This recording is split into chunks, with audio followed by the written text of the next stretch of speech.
ہمارے آج کل کے بچوں نے ایک مسئلہ بڑا پکا یاد کر لیا، کہتے مولانا پیر صاحب پسند کی شادی کرنا جائز نہیں؟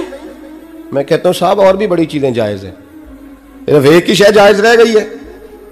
رسول پاک صلی اللہ علیہ وسلم سوائے اللہ کے کسی کے پابند نہیں، کسی کے پابند نہیں۔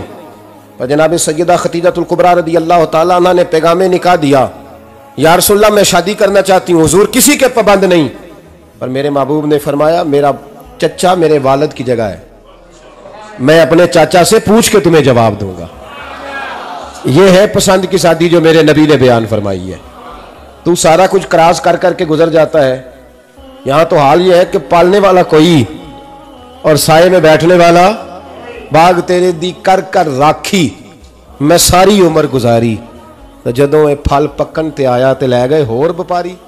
حضرت ابو بکر شبلی رحمت اللہ علیہ صوفی بزرگ تھے، ایک نوجوان آ گیا، کہنے لگا حضور میں آپ کی بیٹی پہ عاشق ہو گیا ہوں، اور میں ڈائریکٹ اس کی طرف نہیں گیا، میں نے اس کو کوئی وسوسہ دے کے اپنے ساتھ اس کو ایڈجسٹ کرنے کی کوشش نہیں کی، میں اخلاقیات کے دائرے میں رہ کے رشتہ لینے آیا ہوں۔ فرمایا تجھے میری بیٹی کی کون سی چیز اچھی لگی؟ نوجوان کہنے لگا خوبصورت بڑی ہے۔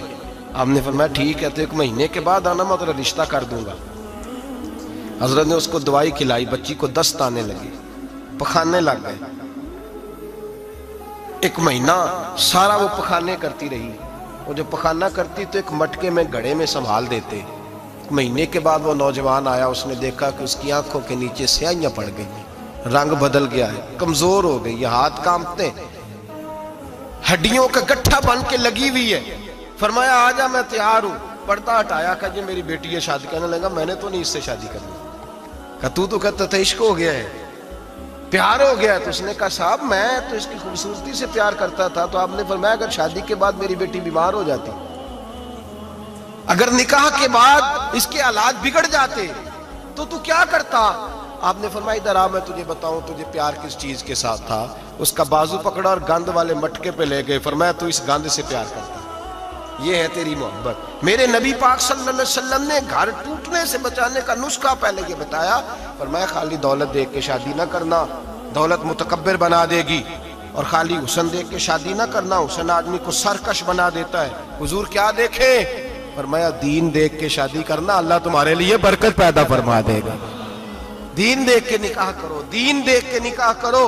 محبوبہ یہ دین والا لفظ کس کے لیے ہے؟ فرمایا ادھر آؤ، کائنات میں اگر اللہ نے سب سے شان والی بیٹی دی ہے تو مجھے دی ہے، اور میں اس علی کو دے رہا ہوں جس کا مکان بھی کوئی نہیں، کاروبار بھی کوئی نہیں، جس علی کا بظاہر کوئی بینک بیلنس نہیں، کوئی مربع نہیں، کوئی شے نہیں۔ حضور علی کے پاس کیا ہے؟ فرمایا میرا علی عشاء کے بعد قرآن شروع کرتا ہے تو فجر سے پہلے ختم کر دیتا ہے۔ میرا علی صبح کی نماز کے وقت تلاوت شروع کرتا ہے تو ظہر سے پہلے قرآن مجید پڑھ دیتا ہے۔ فرمایا رزق کھاتا ہے، تھوڑا کھاتا ہے پر حلال کا کھاتا ہے۔ فرمایا پاکیزہ روٹی کھاتا ہے، اور جب میدان میں نکلتا ہے تو برادری کے لیے نہیں نکلتا، جب تلوار لے کے نکلتا ہے تو یہ مکے کے لیے نہیں لڑتا، یہ تلوار لے کے نکلتا ہے تو قومیت کے لیے نہیں لڑتا۔ محبوب کس لیے لڑتا ہے؟ فرمایا یا خدا کے لیے لڑتا ہے یا محمد مصطفیٰ کے لیے لڑتا ہے۔ اس کی تلواریں پاکیزہ، نظریات پاکیزہ۔ دیکھو میں بیٹی کا نکاح کہاں کر رہا ہوں۔